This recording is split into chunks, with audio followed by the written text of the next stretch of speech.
As someone who in the past year has traveled to Indonesia, Vietnam, India, England, Ireland, Thailand, Canada, and Ohio, I have thoughts on how to dress for long flights. This is not a channel about dressing like a gentleman or whatever. It's just about being casual but put together, and there are ways to incorporate these ideas even into business casual looks too. So in this video, I'm giving you my 10 best tips for better travel outfits. Number one, you will stink after a long journey, and there are anti-stink clothes out there. Wool is naturally antimicrobial. Polyester has pros, but cotton stinks less if you're picking between the two. But my favorite tip here is to find a workout shirt that doesn't look like one and has anti-stink tech. So 10,000's durable shirt is a decent option that has ionic silver in the fabric, which is antibacterial. My favorite right now is Welland's Sol shirt. It's made with tech called FreshGuard that suppresses bacteria growth. And I also often wear Teddy Stratford's Tedra t-shirt, which are made with fish scales that they infuse with the modal in the fabric. They have anti-stink powers. So those are three solid options. For pants, I'm enjoying Proof's 72-hour pants because it's about 50% wool, so it's antimicrobial. It's super stretchy from elastane, and it's durable by mixing the wool with a bit of nylon, and it's also treated to be water repellent to help manage the food and drink that you will spill on yourself. They also have multiple fits. Most of these products are available at huckberry.com, not the Teddy Stratford one, but the other ones are. Thank you, Huckberry, for sponsoring this video. Fun fact, before I had this channel, I worked as a fitness writer, and I have tried all the workout shirts in the entire world. I sincerely think that Welland's is the best right now for combining the elements of being a workout shirt, looking like a normal shirt, and having anti-stink properties. But feel free to suggest your favorites. Next tip, next rule, surrender to stretch. I usually avoid stretch fabrics and synthetic fabrics in general, just because I don't love how insubstantial they tend to feel. But a stretchy, insubstantial feel is just what you want when you're in hour 12 of your flight and you're trying to contort yourself into any position that won't put your butt back to sleep, right? I don't really look for stretchy tops, but stretchy pants do make the difference. So look at the material on the product page. What will do the trick is anything with 2% or more of elastane, spandex, lycra, or polyurethane. They're all practically speaking the same thing. Those Proof merino pants have 6%, which is very stretchy. For something that feels less tech-y, but is still stretchy, Flint & Tinder's 365 range have 2% stretch. And they make stretchy chinos that look pretty smart if you're dressing nicer for your flight. They also make stretch jeans, but my favorite stretch jeans that I wear the most are from Hiroshi Kato. They are unique for being old-fashioned selvage denim with four-way stretch. So those ones are really comfy. I've worn them for years. They stretch up vertically and horizontally. That's rare for this kind of denim. And they're also on Huckberry, fortunately, it turns out. So you can get them below. If you don't have or like stretch fabrics, I sympathize. That was me until like 2 seconds ago. A good alternative to stretch fabrics that, as a guy who likes menswear and has huge thighs, took way too long to learn about are pleats. I just have always leaned on like jeans and 5-pocket pants and that kind of stuff. Chinos, pleats felt a bit too dressy, even though they're considered not very, very dressy. But you sit down, the pleats expand, and your pants aren't as tight on your thighs. It's a total game changer. It's completely changed my life. Big team pleat guy now. Pleats make a huge difference when you're sitting on a long flight. On a related note, just getting looser pants does wonders. I am a millennial with nice legs, so I've always leaned slim. And lately I've been doing looser pants and shocking myself at how much better they feel, especially when sitting down. A good super casual and lightweight but all natural option that I like is cotton sateen fatigue pants. Every brand makes one, but these ones are from Taylor Stitch. Nice high rise, nice loose thigh, shockingly comfortable for sitting.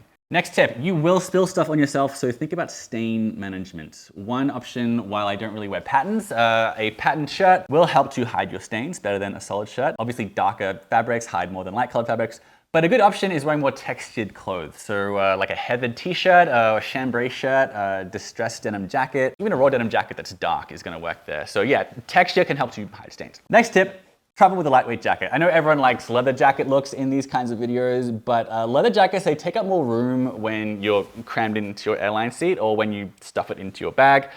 So I just like denim jackets or anything with pockets you can secure your passport and ticket in, like button or zipper closure pockets. Barracuda's Harrington is a good option here for like one that's a bit more modern looking. And you're also always taking your jacket on and off. So yeah, having secure pockets, it helps you from worrying about stuff falling out of your pockets when you take your jacket off for the 10th time in your seat because the temperature keeps changing. Now, if you're flying in a more business casual outfit, a really good option here for a light coat is a wool chalk coat, like this one from Flint & Tinder.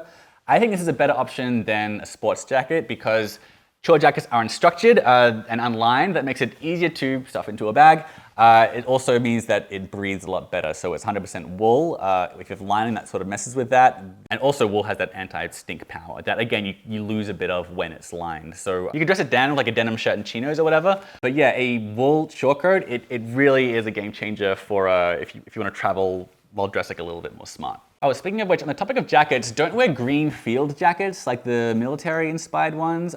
They've got many secure pockets, that's great, but these kinds of jackets make airport security jumpy, especially in ports of countries with a history of military or paramilitary tensions, which is probably most countries on Earth. That does include Ireland, and yes, I know from experience. Next tip, wear stuff that doesn't need ironing. That's a lot of technical fabrics. Yes, cotton is better for not stinking, but polyester does wrinkle less, so maybe something with polyester in it will be your pick if it's like a shorter flight and stinking is less of a thing.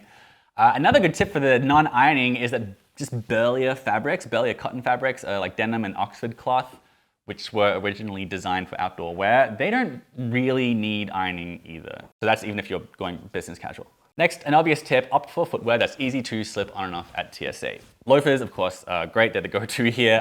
But for boots, Chelsea boots, they really shine when you have a long trip. My favorite boot for traveling, and my pick for the most underrated boot, is Red Wing's Weekender Chelsea boot. It's one of the brand's only boots that's not made with Goodyear welt, it's made with stitched down construction onto a crepe rubber sole, and these two things make it much lighter, more cushy, more flexible than your typical heritage boot, and it's still resolable. It's a really good boot.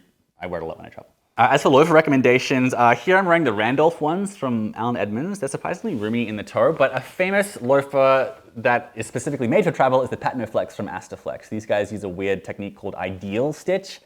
Long story short, it's resolable, it's super light, it's super flexible, and it's made in Italy as well. One more category of shoe, if you prefer sneakers, obviously there are benefits to that, but I recommend, don't go with like a leather one, get an unstructured sneaker, ideally made of canvas, like these Chuck Taylors or these Nothing News. Those ones are made of recycled polyester. Just because unstructured sneakers don't take up much room when you take them off and stuff them under the seat in front of you. So whether you're in sneakers or loafers, it's considered very cool to not be wearing socks or wearing no-show socks.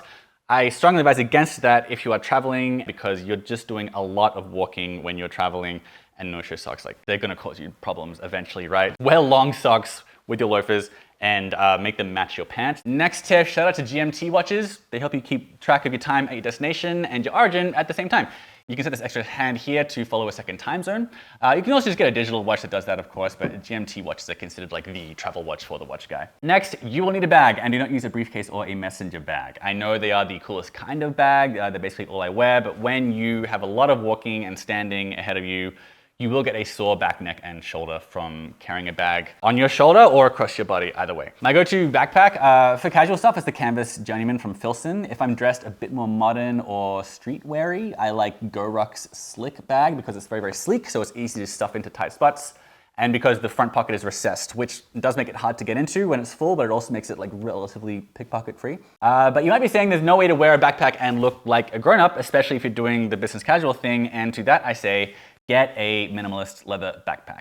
You can totally wear this one with a sports coat. This is a very, very premium one from Satchel & Page with Italian vegetable tanned leather and lined with suede. While this one is a new one from Thursday Boot Company that costs about $250 less. All right, those are my travel tips. A very hard one, all from personal experience. One more tip that I didn't want to make a big deal out of. I don't think you should fly in shorts, just because in your seat, there's no way to avoid bumping your leg into the leg of the person next to you at some point, and they don't want to bump against your bare skin. Plus, planes get cold. That's my video on tips for better travel outfits. I think I made it 10. Let me know yours in the description below, and subscribe for more stuff on casual, durable menswear that we talk about here.